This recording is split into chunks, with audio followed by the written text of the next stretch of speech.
యోర్దాను 2 పాయలుగా చేర్చబడింది. ఇశ్రాయేలీయులు అద్దరికి క్షేమంగా దాటిన తర్వాత విజయోత్సవ వేళ, సంతోషపడుతున్న వేళ, ఎంతో ఆనందంతో దేవుడు ఎర్ర సముద్రాన్ని ఏ రీతిగా పాయలు చేసెనో అలాగే యెహోషువ నాయకత్వంలో అద్భుతమైన రీతిలో ఎగువకు పారుచున్నటువంటి యోర్దాను నదిని నిబంధన మందస్సును మోయు యాజకులు ఆ మోయుచు ఉండగా యాజకుల అరికాళ్ళు యోర్దాను నీళ్లను తాకగానే ఏకరాశిగా నిలిచిపోయాయి.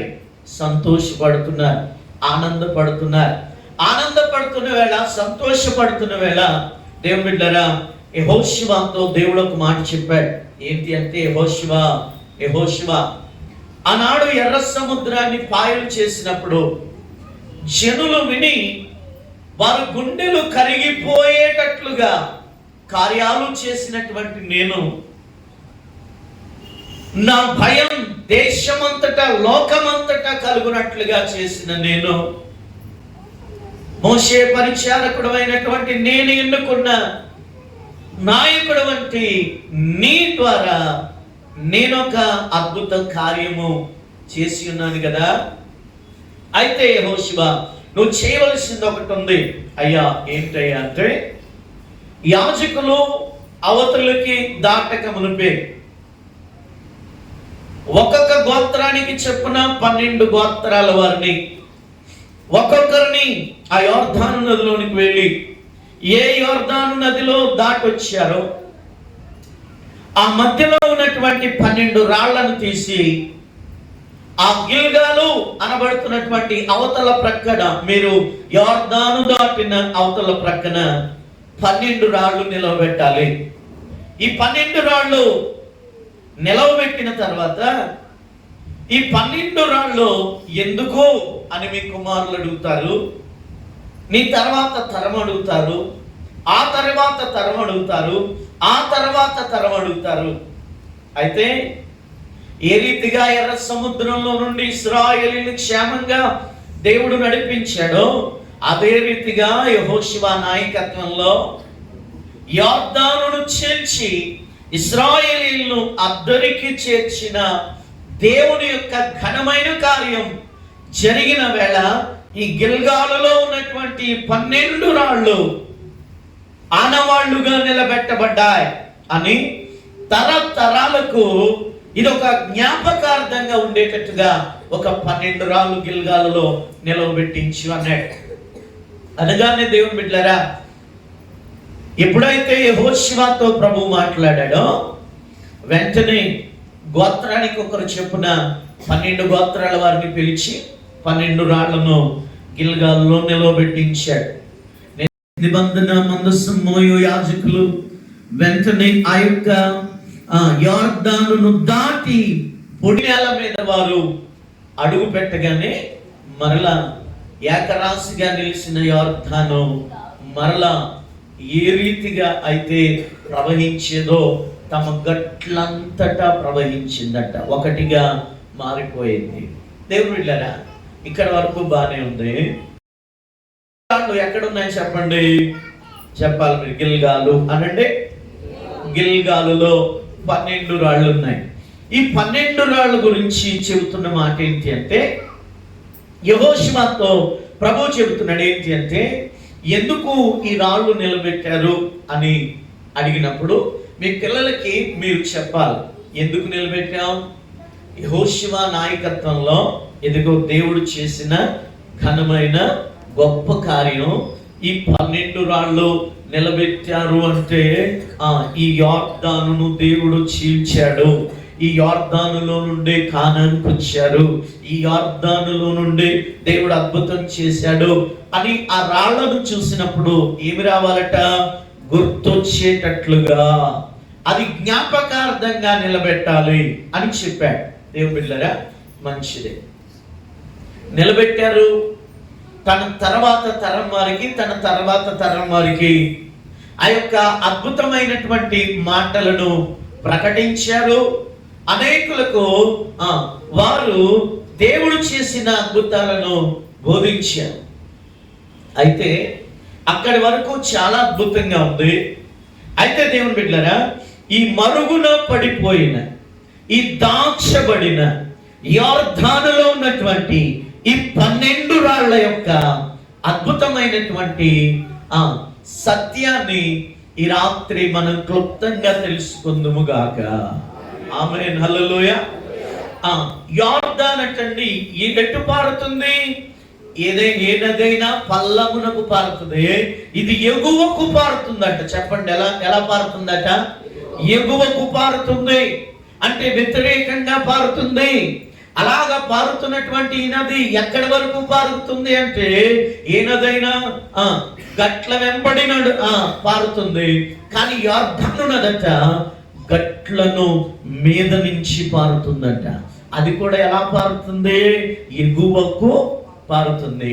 ఎగువకు పారుతూ 12 రాళ్ళు ఉన్నాయని ఎవరికి తెలుసు? చెప్పాలి. ఎగువకు పారుతున్న యొర్దాను నదిలో 12 రాళ్ళు ఉన్నాయని ఎవరికి తెలుసు? అక్కడ చాలా రాళ్ళు ఉన్నాయి, కానీ 12 రాళ్లను ప్రభువు తీసుకొచ్చి గిల్గాలులో నిలబెట్టమన్నాడు. ఆ 12 రాళ్లే దేవుడు చూశాడు.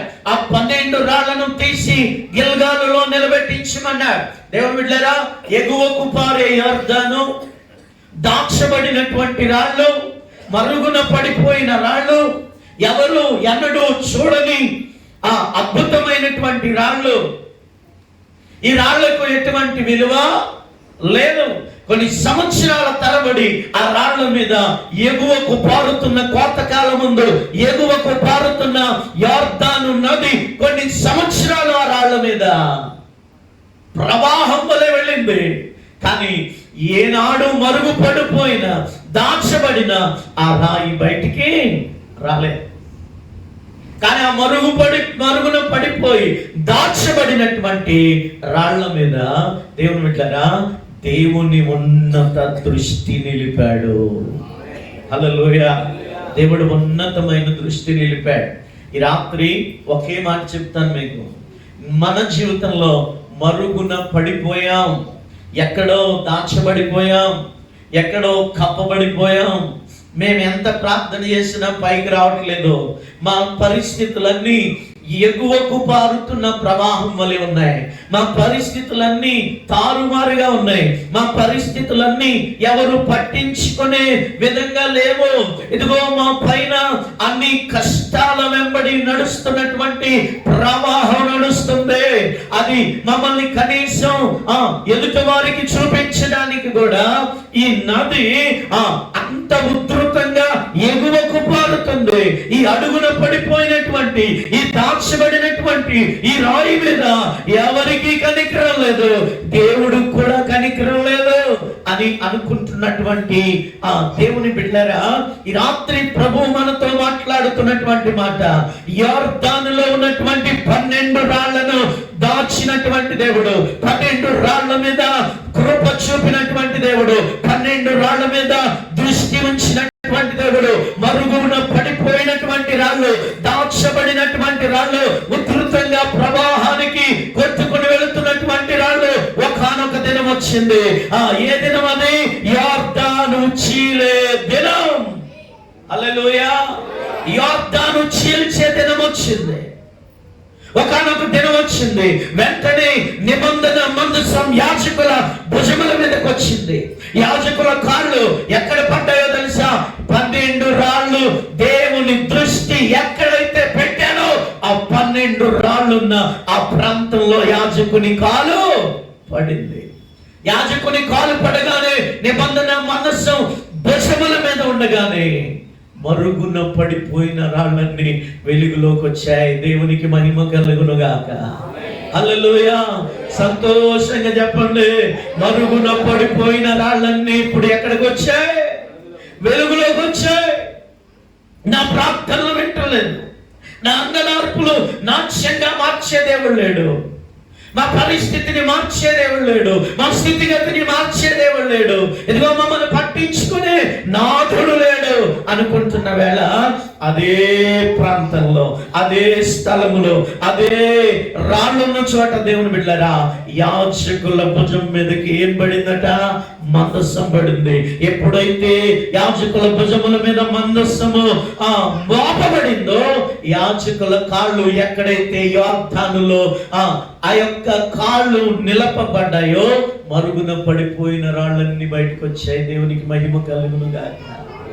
అలాంటి మరుగు పడిపోయిన రాళ్ళు, దాచబడిన రాళ్ళు ఈ రాత్రి ఇక్కడ ఉన్నాయి. గట్టిగా చప్పట్లు కొట్టి దేవునికి స్తోత్రం చేద్దాం. ఒక రోజు వస్తుంది, యోర్దాను చేరబోతుంది. ఒక రోజు వస్తుంది, సాక్ష్యపు మందస్సం భుజముల మీద నుండి యాజకుల కాళ్ళు యోర్దాను ఆ యొక్క అంచులకు తాకగానే దేవుని బిడ్డలారా మరుగున పడిపోయాను, నన్ను ఎవరు పట్టించుకోవట్లేదు, నా పరిస్థితి ఎవరు చూడట్లేదు అనుకుంటున్నావు. దేవుడు చూస్తున్నాడు. హల్లెలూయా. నిన్ను మరుగున ఉంచింది దేనికో తెలుసా? తరాలకు స్థిరమైన ఆనవాలుగా మార్చడానికి కొన్ని దినాలు దేవుడు నిన్ను మరుగుపరిచాడు. ఆమేన్. కొన్ని దినాలు దేవుడు నిన్ను మరుగునుంచాడు. ఎందుకు మరుగునుంచాడో తెలుసా? ఈ తరాలకు స్థిరమైన ఆనవాళ్ళు కలిగిన రాయిగా దేవుడు నన్ను మార్చడానికి ప్రభు మనల్ని కొన్ని దినాలు, కొన్ని సంవత్సరాలు ఎక్కడొచ్చాడంటే మరుగున పెట్టాడు. మరుగున పెట్టాడు. మనం అనుకుంటాం ఈ కష్టాలు, ఈ కన్నీళ్ళు, ఈ నిందలు, ఈ అవమానాలు, ఈ శ్రమలు, ఈ భయంకరమైన శోధనలు ఏంటి ప్రభా?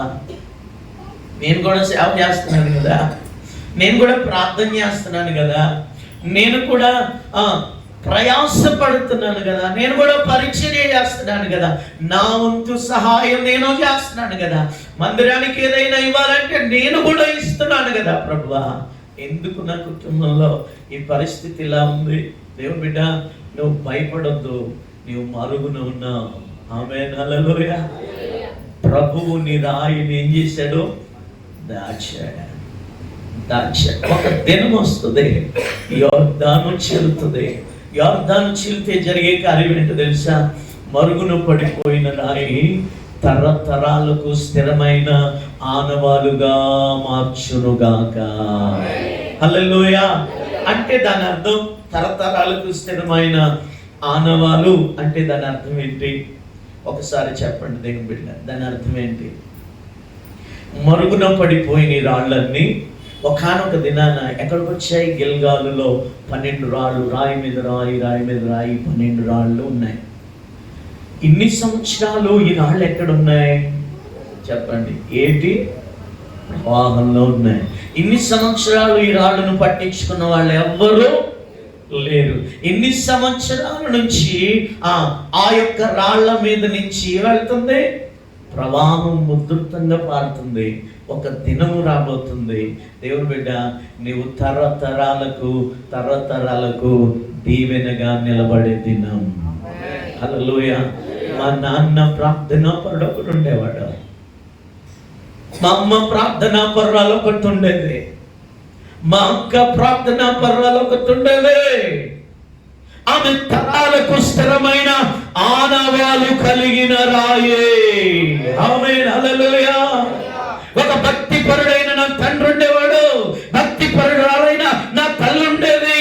పరిశుద్ధత కలిగిన తల్లి, ప్రత్యేకత కలిగిన తల్లి, పరిశుద్ధత కలిగిన తండ్రి, ప్రత్యేకత కలిగిన తండ్రి. నా తండ్రి ప్రార్థన చేస్తే ఎన్నో కార్యాలు చేశాడు నా దేవుడు అని చెప్పుకునే రోజు ఒకటి రాబోతున్నదే. హల్లెలూయా. ఎవరు చెప్పుకుంటారంట? భూజనులు కాదు, తరతరాలు నా దేవుడు చెప్పుకునే రోజు ఒకటి నీ ముందు తీసుకొని రాబోతున్నాడు. ఆమేన్. హల్లెలూయా. సంతోషంగా చెప్పండి హల్లెలూయా. ప్రభువునందు మన ప్రయాసం ఏది వ్యర్థంగా.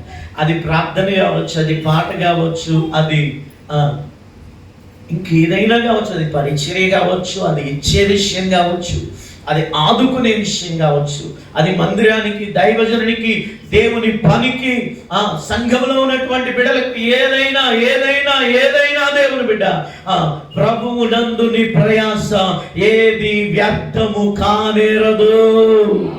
హల్లెలూయా. ప్రవాహంలో ఉన్నావా? మరుగున పడిపోయి ఉన్నావా? ఎవరికి కనబడట్లేదా? ఏం పర్వాలేదు. నీ భక్తిని చూసి అందరూ హేళన చేస్తున్నారా? లేకపోతే నీ మందిరాన్ని, మన మందిరాన్ని చూసి అందరూ హేళన చేయొచ్చు, మన భక్తిని చూసి హేళన చేయొచ్చు, మనల్ని చూసి హేళన చేయొచ్చు, మన పరిస్థితులను చూసి హేళన చేయొచ్చు. దేవుని బిడ్డరా, వాళ్ళకి తెలియదు ఒకానొక దినం రాబోతుంది, యోర్దాను చీలే దినం. ఆమేన్. హల్లెలూయా. యోర్దాను చీలే దినం ఒకటి రాబోతుంది. అది చీలిన తర్వాత ఈ రాయి ఎక్కడికి వెళ్ళిందో తెలుసా? గిల్గాలు అనే ఒడ్డుకు చేరింది. ఒడ్డుకు చేరిన రాళ్ళన్నీ 12 రాళ్లుగా ఒక రాయి మీద ఒకటి పేర్చబడింది. అవి ఎలా మార్చబడ్డాయో తెలుసా? ఈ 12 రాళ్ళు అంటండి తరాలకు స్థిరమైన ఆనవాళ్ళు. హల్లెలూయా. చెప్పండి, ఏంటంట ఈ రాళ్ళు? ఏ రాళ్ళు? తరాలకు స్థిరమైన ఆనవాళ్ళు. నీ ఒక్క వ్యక్తివే, ఓ తల్లిగా, ఓ తండ్రిగా, ఓ చెల్లిగా, ఓ అక్కగా, ఓ అన్నగా, ఓ తమ్ముడిగా, దేవుని బిడ్డ, నీ ఒక్క వ్యక్తివే గనక నిజమైన భక్తి చేయగలిగితే నీవు తరాలకు స్థిరమైన ఒక ఆనవాళ్ళుగా నా దేవుడు చేయునుగాక. హల్లెలూయా. మనం ముందు ఎలాంటి భక్తి చేస్తారో మనకు తెలియదు, మనం తర్వాత ఎలాంటి భక్తి చేస్తారో మనకు తెలియదు. దేవుని బిడ్డ, మన తరంలో మన పరిస్థితులను బట్టి మనం భక్తి చేసే వారంగా ఉండొద్దు.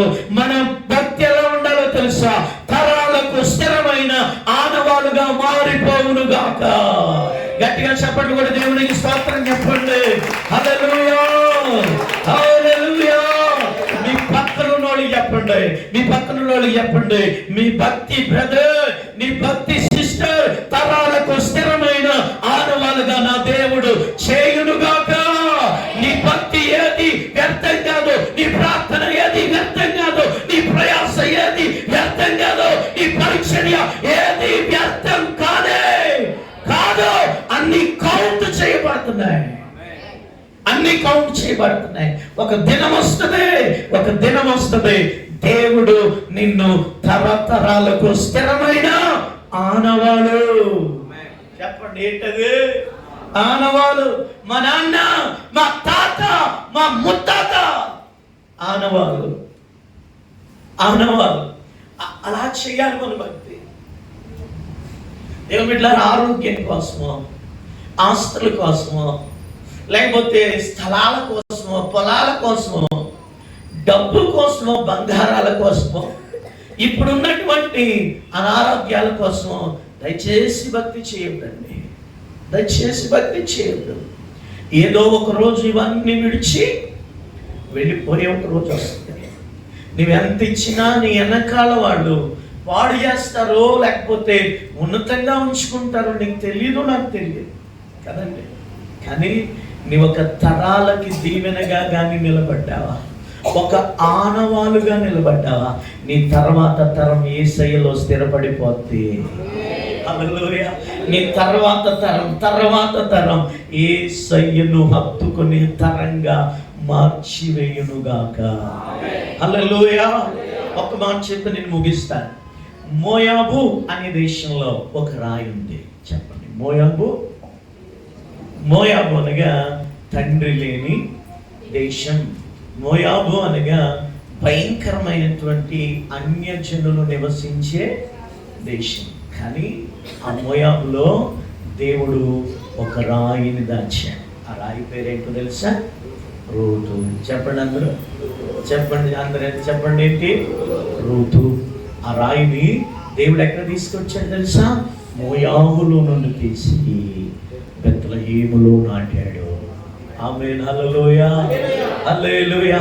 ఇక్కడ కొన్ని రాళ్ళు కనబడుతున్నాయి పరిశుద్ధాత్మలో. మోయాబు అనుభవంలో నుండి బెత్లెహేముకు వెళ్ళే అనుభవాలు కలిగిన రాళ్ళు ఇక్కడ కొన్ని ఉన్నాయి. ఆమేన్. హల్లెలూయా. పరిశుద్ధాత్మలో పరిశుద్ధాత్మ దేవుడు నాతో మాట్లాడుతున్న మాట, ఇక్కడ కొన్ని రాళ్ళు ఉన్నాయి. మోయాబు వంటి పరిస్థితిలో నీవు ఉన్నావు, ఎటు తోచని పరిస్థితిలో నువ్వు ఉన్నావు. నా జీవితం ఏంటి ప్రభువా, నా బ్రతుకేంటి ప్రభువా, నా గమ్యం ఏంటి ప్రభువా, చిక్కుకోలేని కొన్ని పరిస్థితుల్లో నేను చిక్కుకుపోయాను ప్రభువా, ఎలా బయటికి రావాలో తెలియట్లేదు ప్రభువా, నా జీవితం అంధకారమయమైపోతుందేమో, నాకు అర్థం కావట్లేదు ప్రభువా అనుకుంటున్న కొన్ని రాళ్ళు ఉన్నాయి. ప్రభు అంటున్నాడు, ఆ రాతిని తీసేట దేవుడు బెత్లెహేములో నాటబోతున్నాడు. హల్లెలూయా, హల్లెలూయా. మోయాబులో ఉన్న రాయిని తీసి దేవుడు ఎక్కడ పెట్టాడు? బెత్లెహేములో పెట్టాడు. బెత్లెహేములో పెట్టిన దేవుడు ఈ మోయాబు రాయిని ఎక్కడికి తీసుకెళ్ళాడు తెలుసా? యేసు క్రీస్తు ప్రభుల వారి వంశావళిలోనికి తీసుకెళ్ళిపోయాడు. యేసు క్రీస్తు ప్రభుల వారి వంశావళిలోనికి తీసుకెళ్ళిపోయాడు. దేవుడు బిడ్డ, ఈరోజు మనం అనుకోవచ్చు, నా పరిస్థితి ఇలా ఉంది, నేను ఈ భక్తి చేస్తేనే నాకు ఇలా ఉంది, కొంచెం భక్తులు లోపలికి వెళ్ళడానికి ఇంకెన్ని కష్టాలు వస్తాయో, ఇంకెన్ని బాధలు వస్తాయో, ఇంకెన్ని ఇబ్బందులు వస్తాయో అనుకుంటున్నావు కదా. దేవుడి బిడ్డ, నువ్వు మరుగున పడిపోయావు అని అనుకోవద్దు. ఆశీర్వాదం లేదని, దీవెన లేదని, సంపద లేదని, ఉన్న పరిస్థితులన్నీ తారుమారుగున్నాయని, సంవత్సరాల తరబడి ఆ పిల్లలకు రక్షణ లేదు, వాళ్ళకి భయం లేదు, నా కుటుంబం అంతా ఏమైపోతుందో, నా పరిస్థితి ఏమవుతుందో అని నువ్వు అనుకుంటున్నావు. కానీ దేవుడి బిడ్డ, నువ్వు మరుగున పడిపోయి ఉన్నావు, అది నిజమే. నువ్వు దాచబడి ఉన్నావు, నిజమే. కానీ నీ భక్తి ఎలా ఉండాలో తెలుసా? దేవుడి బిడ్డ, నా భక్తి ఎలా ఉండాలో తెలుసా? తరాలకు స్థిరమైన ఆనవాలు కలిగిన భక్తి మనము చేయుదుముగాక.